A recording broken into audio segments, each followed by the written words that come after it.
It's the day after Groundhog Day.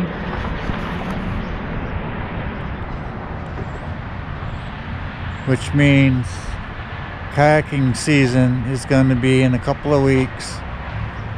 Kayaks have been ready. Now the truck is ready. I'm all set to hit the river.